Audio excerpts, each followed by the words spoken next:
Título da aula: Eu sou a ressurreição e a vida. O encontro de Jesus com Marta, ao chegar à aldeia de Betânia, revela aspectos preciosos que podem edificar profundamente a nossa vida espiritual, por meio da contemplação reverente da palavra de Deus.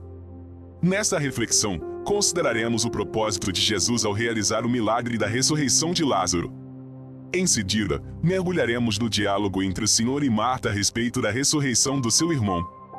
Por fim, à luz do milagre realizado, examinaremos a doutrina fundamental da ressurreição do corpo, conforme ensinada por Jesus e por todo o Novo Testamento. Primeiro tópico: o propósito de Jesus.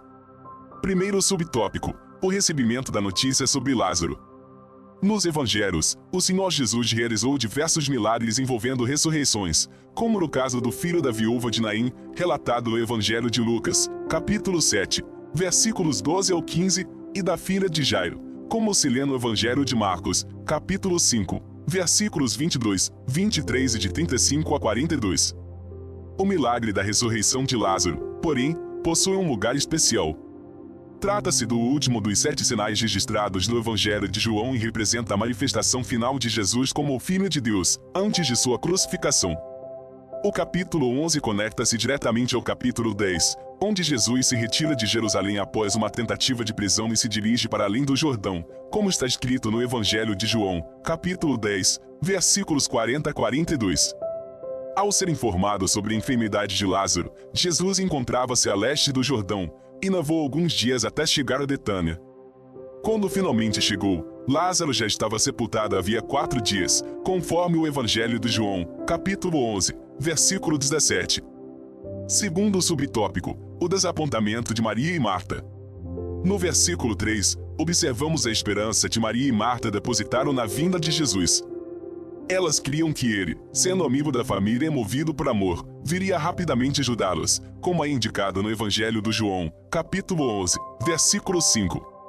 Contudo, a visita do Senhor não aconteceu no tempo delas. Aqui, percebemos que a soberania de Deus não está limitada pelas circunstâncias humanas, por mais difíceis que elas sejam.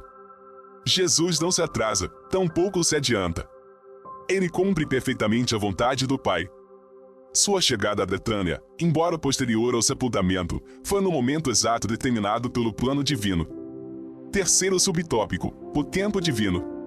Maria e Marta criam sinceramente que, se Jesus estivesse em Betânia, Lázaro não teria morrido. Elas reconheciam a identidade do Senhor como o Filho de Deus. Porém, o plano celestial não coincidia com as expectativas humanas. Ainda que entristecidas e desiludidas, estavam prestes a vivenciar algo extraordinário, a glória de Deus revelada na ressurreição de um ente querido.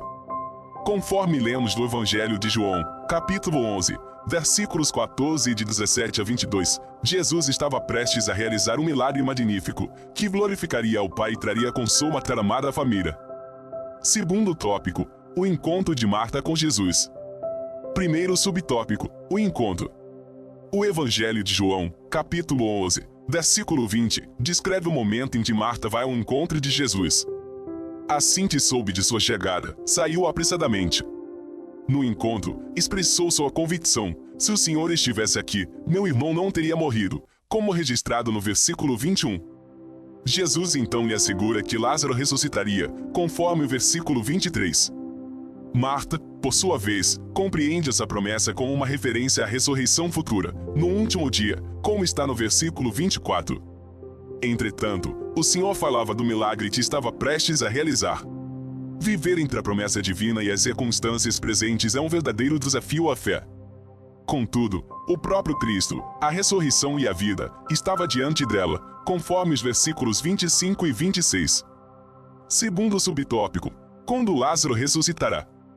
O diálogo entre Marta e Jesus revela que ela cria na ressurreição dos mortos, ensinada no judaísmo. Eu sei que há de ressuscitar na ressurreição do último dia, disse ela no versículo 24. Porém, o Senhor não se refere inicialmente à ressurreição escatológica. Ao declarar: eu sou a ressurreição e a vida, no versículo 25, Jesus associou essa doutrina à sua própria pessoa. Enquanto Marta professava uma fé correta, mais distante, Jesus trouxe a realidade da ressurreição para o presente, evidenciada pela ressurreição literal de Lázaro, como lemos nos versículos 43 e 44. Terceiro subtópico: a promessa de vida. Nas palavras de Jesus a Marta, quando afirma, "Eu sou a ressurreição e a vida", encontramos duas verdades profundas. Primeiro, a soberania absoluta de Cristo sobre a vida e a morte. Ao se identificar como a ressurreição, ele se declara fonte de toda existência, tanto física quanto espiritual. Segundo, a gloriosa promessa feita a todo aquele que crê, "Aquele que crê em mim, ainda que esteja morto, viverá", versículos 25 e 26. Assim, quem entrega sua vida a Cristo experimenta uma existência plena, marcada pela abundância de vida em todos os seus aspectos. Terceiro tópico, a doutrina bíblica da ressurreição do corpo. Primeiro subtópico, a ressurreição do corpo. O milagre da ressurreição de Lázaro, embora extraordinário, não foi o único. Conforme já mencionamos, há outros relatos semelhantes nos evangelhos. Contudo, ao contrário de Lázaro, que posteriormente voltou a morrer, a ressurreição prometida por Jesus em João, capítulo 5, versículos 28 e 29, refere-se à glorificação final dos salvos, que não mais experimentarão a morte. A doutrina da ressurreição do corpo é essencial à fé cristã. O apóstolo Paulo a desenvolve em sua primeira carta aos Coríntios, capítulo 15. Os justos ressuscitarão por ocasião do arrebatamento, conforme a primeira carta aos Tessalonicenses, capítulo 4, versículos 13 a 17. Seus corpos serão transformados para a glória. Por outro lado, os ímpios ressuscitarão para o juízo final, como lemos na segunda carta aos Tessalonicenses, capítulo 1, versículo 9, e no livro do Apocalipse, capítulo 20, versículos de 11 a 15. Segundo subtópico, da morte para a vida. Na conversa com Marta, registrada no Evangelho de João, capítulo 11, versículo 26, Jesus afirma, "Quem vive e crê em mim, nunca morrerá." Isso revela que, embora o crente passe pela morte física, jamais experimentará a morte espiritual.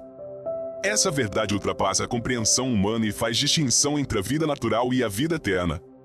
Ao declarar, "Ainda que esteja morto, viverá", no versículo 25, o Senhor assegura que a morte não representa um fim sem esperança. Para os que creem, ela é apenas uma transição para a eternidade, marcada pela gloriosa ressurreição do corpo e pela participação na nova criação. Terceiro subtópico, uma viva esperança. O relato da ressurreição de Lázaro revela a sensibilidade de Jesus diante do sofrimento humano. Ele chorou, como lemos no versículo 35, e manifestou compaixão profunda, mesmo sabendo do milagre que realizaria.